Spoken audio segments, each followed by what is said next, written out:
Well, Congress returns to work next week, and there is already talk about a multi-billion-dollar disaster relief bill and questions about how it will be funded. CBS News contributor Ed O'Keefe is a congressional reporter for The Washington Post, and he joins us now from Washington. Ed, good morning. Congress already had a really long to-do list and a very short timeline to get it done.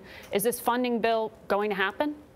It's going to have to happen, and it adds to a really long to-do list. In fact, parts of the response that's underway were factored into what Congress has to do. For example, the National Flood Insurance Program, which is going to get tapped pretty mightily here in the coming weeks, has to be reauthorized and basically reorganized by the end of September.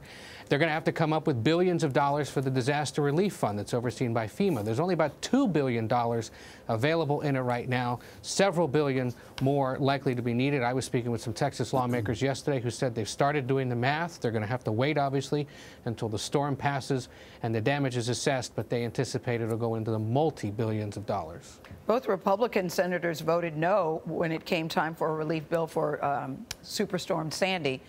How do you think that will play out this time? You know, I've heard Ted Cruz say, listen, this is not the time for political sniping. Right, and it wasn't back then either, but he certainly did. And look, already a lot of lawmakers from the Northeast who suffered after Superstorm Sandy and had to wait more than 60 days for Congress to pony up the money have said, look, we acknowledge and we're aware of the hypocrisy that potentially may play out here in the coming weeks from a lot of Republican lawmakers, especially from the South, who voted against our aid package and now are going to need it. We're not going to hold that against them. We're going to support it, but they're certainly going to get called out for it in the coming days. Ed, they also insisted on cuts to offset the funding for Sandy. Are they going to do that this time as well? Well, the irony with that, Maurice, is that there isn't much more that the federal government can cut at this point. A lot of agencies, including some that are going to have roles to play in the coming weeks here, are down to their bare bones. So it may be now a situation where fiscal conservatives, the ones that usually raise these concerns, are just going to have to hold their nose and vote for this and let the government slip into a little more debt.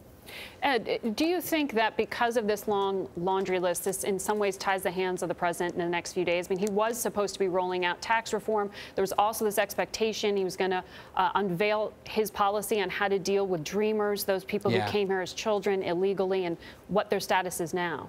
I think a lot of this has to get pushed back by sheer reality that they're going to need the days, they're going to need the time and the focus to be on this massive emergency relief bill. Tax reform, look, they've been talking about it for years. They still don't have a plan. What's a few more weeks of them planning to do something later in the fall or next year? I think what will be most interesting, Margaret, is whether he continues to insist on money for the border wall that he wants and whether that still threatens the potential shutdown at the end of September. I don't know that Americans will tolerate that, frankly, if so much of Texas, Louisiana, and other areas of the country need this relief from Harvey. And he's heading there today to see for himself. Thank you very much. Right. It'll be very interesting to see how it plays out. Ed O'Keefe, thank you.